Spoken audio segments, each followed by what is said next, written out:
choose you. Lazima Mungu akuteue. Because man lay hands on Lazima you. Mungu akuwekee mikono. The men working hard. Kwa hiyo mfanye kazi kwa bidii. But don't work the Shakahola style. Usifanye kazi kama Shakahola ile. Wait.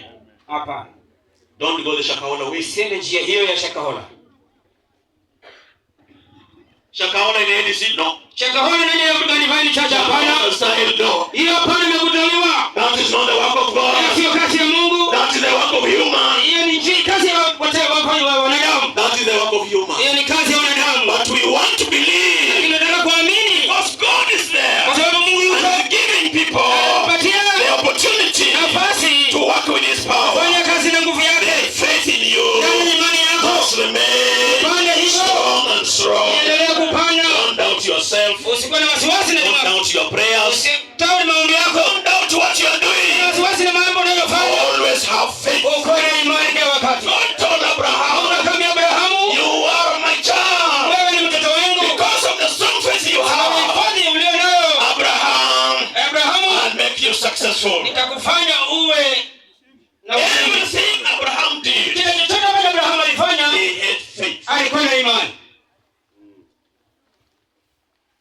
In this book Katika kitabu hiki of Romans, ya Warumi, God suggested to Abraham, Mungu akaambia Abrahamu, Abraham, I'll make you the father of nations. nitakufanya baba wa mataifa. Abraham, I'll make you the father of all these nations. Ibrahimu, nitafanya baba wa mataifa. And Abraham Naye Abrahamu believed, akaamini and he was given the na power. akapewa nguvu hiyo. Once you believe Ukiamini and tu you have na faith, uko na imani, you become strong. unakuwa nguvu dhabiti. Whatever you ask God, Chochote utakachokuuliza Mungu, God will lay His hands on you, Mungu ataweka mikono juu yako and you will receive it. na wewe utapata. But the word of God also says, Neno la Bwana linasema people have been built watu wamejengwa with many actions. kwa ajili ya matendo tofauti. People have been built Watu wamejengwa with many na actions. matendo tofauti. But among the actions, Lakini katikati ya matendo hayo, God observes, Mungu aliangalia it is the faith imani in you. imo ndani mwako. Are you doing what you are doing Unafanya chenye unafanya with faith in kwa ajili you? ya imani ulionayo. Chapter 4 verse 3 verse 5. Mlango 4:3 na 5. The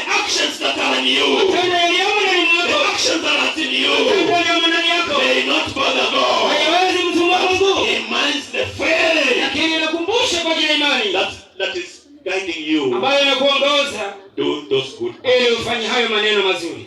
So sometimes, Wakati mwingine people of God, watu wa Mungu we must always move near the church. lazima tusonge karibu na kanisa. The purpose of the church Lengo la kanisa is to remind ni kukukumbusha God's people kwa ajili ya watu wa Mungu what you need to do. chenye unatakikana But ufanye. you know, Lakini unajua as we continue pressing God, wakati tunaendelea kumtukuza, Satan is also moving. Shetani pia anatembea. He's moving right. Shetani anatembea, He's moving left. anatembea He's kulia, moving north. anaenda He's mbele, moving south. anarudi nyuma. Satan wants also Shetani anataka to make ways destructive. tengeneza njia yako isionekane. Then he sent prophet Isaiah. Akatuma Isaya nabii.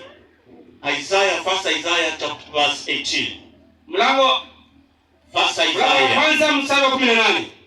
Then God says, Mungu anasema, come we talk. wewe mtu wangu kuja tuongee. Come we talk. Kuja tuongee. God knows people are sinners. Mungu anajua sisi watu ni watenda dhambi. Human beings, we are sinners. Watenda wanadamu ni watenda dhambi. But God is given an option. Mungu anapenda nafasi. He sent prophet Isaiah Kama yana Isaya nabii into the whole of kwa Israel. Israeli yote. Move around. Tembea kote kote. Tell my people, Waambie watu wangu, I go.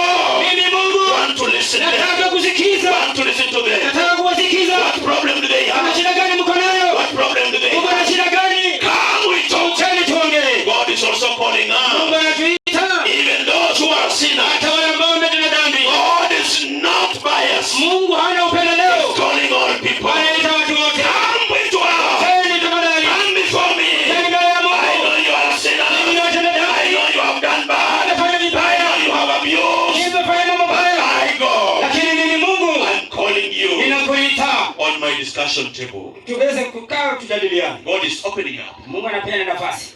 Ministers of the church. Watu wa Mungu Also open up. peana nafasi. Christian people of God. Watu wa Mungu Also open up. fungua mioyo He yenu. told Isaiah, Akaambia Isaya, tell my people ambia watu wangu to come near. wakuja karibu nami. Come and discuss. Wakuja tuongee. Come and listen. Wakuja tusikizane.